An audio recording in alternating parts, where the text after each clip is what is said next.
1 Samuel chapter 9. There was a wealthy, influential man named Kish from the tribe of Benjamin. He was the son of Abiel, son of Zeror, son of Bechorath, son of Aphiah, of the tribe of Benjamin. His son Saul was the most handsome man in Israel, head and shoulders taller than anyone else in the land. One day Kish's donkeys strayed away, and he told Saul, "Take a servant with you and go look for the donkeys." So Saul took one of the servants and traveled through the hill country of Ephraim, the land of Shalisha, the Shalem area, and the entire land of Benjamin, but they couldn't find the donkeys anywhere. Finally, they entered the region of Zuph, and Saul said to his servant, "Let's go home. By now my father will be more worried about us than about the donkeys."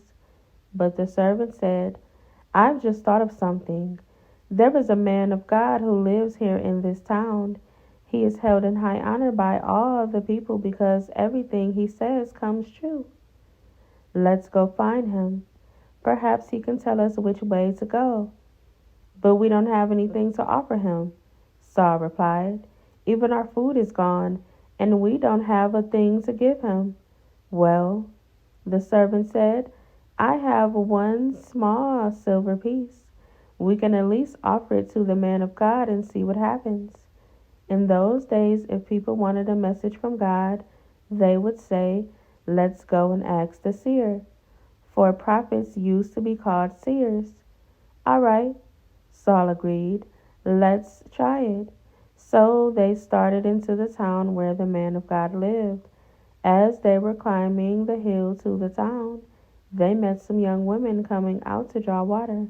So Saul and his servant asked, "Is the seer here today?" "Yes," they replied. "Stay right on this road. He is at the town gates. He has just arrived to take part in a public sacrifice up at the place of worship. Hurry and catch him before he goes up there to eat. The guests won't begin eating until he arrives to bless the food." So they entered the town, and as they passed through the gates, Samuel was coming out toward them to go up to the place of worship. Now the Lord had told Samuel the previous day, "About this time tomorrow I will send you a man from the land of Benjamin. Anoint him to be the leader of my people Israel. He will rescue them from the Philistines, for I have looked down on my people in mercy and have heard their cry." When Samuel saw Saul, the Lord said, "That's the man I told you about. He will rule my people." Just then Saul approached Samuel at the gateway and asked, "Can you please tell me where the seer's house is?" "I am the seer," Samuel replied. "Go up to the place of worship ahead of me. We will eat there together, and in the morning I'll tell you what you want to know and send you on your way. And don't worry about those donkeys that were lost 3 days ago, for they have been found. And I am here to tell you that you and your family are the focus of all Israel's hopes." Saul replied, "But I'm only from the tribe of Benjamin, the smallest tribe in Israel, and my family is the least important of all the families of that tribe. Why are you talking like this to me?" Then Samuel brought Saul and his servant into the hall and placed them at the head of the table, honoring them above the 30 special guests. Samuel then instructed the cook to bring Saul the finest cut of meat, the piece that had been set aside for the guest of honor.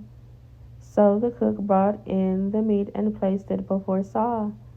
"Go ahead and eat," Samuel said. "I was saving it for you even before I invited these others." So Saul ate with Samuel that day.